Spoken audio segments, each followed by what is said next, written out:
to his son, and the humbleness, and to humble oneself in one's speech and actions and walking in every matter. And the hadith of the Prophet ﷺ and the actions of the Prophet ﷺ are amazing in the subject. One of the chapters is the chapter of at-tawadu'. Bab at-tawadu' is to humble oneself, to put oneself down to the believers instead of acting in an arrogant way, which is one of the characteristics of the believers. And the hadith in it, one of which is a hadith that is used as an evidence that shows that the sunnah of the Prophet ﷺ is also wahy from Allah. The hadith reported by Imam Muslim, hadith Iyad ibn Himar radiallahu anhu, he said, قال رسول الله صلى الله عليه وسلم إن الله أوحى إلي أن تواضعوا حتى لا يفخر أحد على أحد ولا يبغي أحد على أحد. That Allah subhanahu wa ta'ala indeed revealed to me أن تواضعوا, that humble yourself. Tawadu', when you put something down. It's not a humiliating call here for a person to be humiliated, but it means to humble oneself. Don't look from above. Don't think that you are better than others, but rather humble yourself. Have this tawadu', and the Prophet ﷺ explained why. So that no one, حتى لا يفخر أحد على أحد, so that no one would have this feel that he is better than someone else, boast himself to be better than others. ولا يبغي أحد على أحد, and therefore no one will transgress or wrong others, because one of the reasons why people wrong one another is because they think that they deserve this, or they are better than others, or they are having favors upon others and things of that nature. And the more the person is making tawadu', the more the person humble himself, the more that he will be elevated in the eyes of Allah. As the Prophet ﷺ said, ما نقصت صدقة من مال وما زاد الله عبدا بعفو إلا عزا وما تواضع أحد لله إلا رفعه الله. Three things the Prophet ﷺ said, which is a test. And the hadith and the Quran test our hearts. It's a test because if we listen to it carefully, it's not what normally people would say. It's opposite even to what people might say based on the physical means that they see. One of which is ما نقصت صدقة من مال. The sadaqah, the charity, does not diminish or decrease one's wealth. That's opposite to the physical means. You have 100, you give 20, that means it's 80. So it's not 100, it's less than 100. No, the hadith says it did not decrease. So leave it the way it is like this. It's never going to decrease. Whether it's by the effect of the money and the value of the money and the blessings in it, but this is something that even the Prophet ﷺ swear by Allah that this is a fact. Your wealth would not decrease.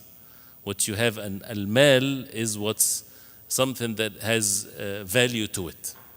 Right? So whatever wealth you have, it's not going to be decreased as a result of the sadaqah, the charity that you give for the sake of Allah. And the second thing is وَمَا زَادَ اللَّهُ عَبْدًا بِعَفْوٍ إِلَّا عِزَّةً. That if a person have afu, pardons, Allah subhanahu wa ta'ala would not increase that person with anything except izz, which is dignity and honor.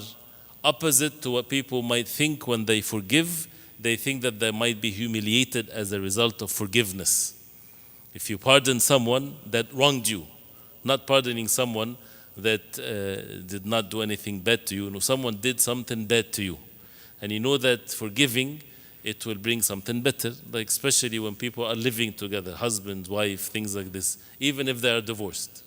So to pardon people, to have that spaciousness, to have that generosity, to be able to pardon others, you think, or the shaitan would whisper, that this will make people take advantage of you. The Prophet ﷺ said would increase your izz and honor, because who's the one that is going to give you this izzah? Allah subhanahu wa ta'ala. وَمَا زَادَ اللَّهُ, Allah subhanahu wa ta'ala would not increase abdan, a slave of Allah, bi'afwin, that he pardon, except izzan. See how the statement is? That means nothing going to be more for him except the izz, which is the dignity and the honor. That means definitely it will be there for him. And the third part is وَمَا تَوَاضَعَ أَحَدٌ لِلَّهِ إِلَّا رَفَعَهُ اللَّهُ. And there is no one تَوَاضَعَ لِلَّهِ. Tawada', that means he humbled himself. He put himself down to be in the level of people. He does not look at them from above. He's not arrogantly dealing with them unless Allah subhanahu wa ta'ala rafa'ahu Allah. Allah subhanahu wa ta'ala will elevate his status, opposite to what also people might think. So this is a command from Allah subhanahu wa ta'ala in the Quran, in the hadith of the Prophet alayhi salatu wasalam, to have this humbleness and to humble oneself, not just when dealing with others, but to humble oneself to the haqq, to the truth. So as it's also mentioned in the verses in Surah Luqman, that one of the ways of the disbelievers, that if they are called to follow what Allah subhanahu wa ta'ala brought down, وَإِذَا قِيلَ لَهُمُ اتَّبِعُوا مَا أَنزَلَ اللَّهُ, if it was said to them, follow what Allah subhanahu wa ta'ala brought down, they would say, قَالُوا بَلْ نَتَّبِعُ مَا وَجَدْنَا عَلَيْهِ آبَاءَنَا. They would say, no, we would rather follow what our fathers and forefathers were upon. This is arrogance. A person might be the most humble in dealing with people, very humble with dealing with people, very nice. But he is the most arrogant because the haqq, the truth, when it's presented to him and he knows that this is the haqq, then he turns away from it and he would choose to follow falsehood.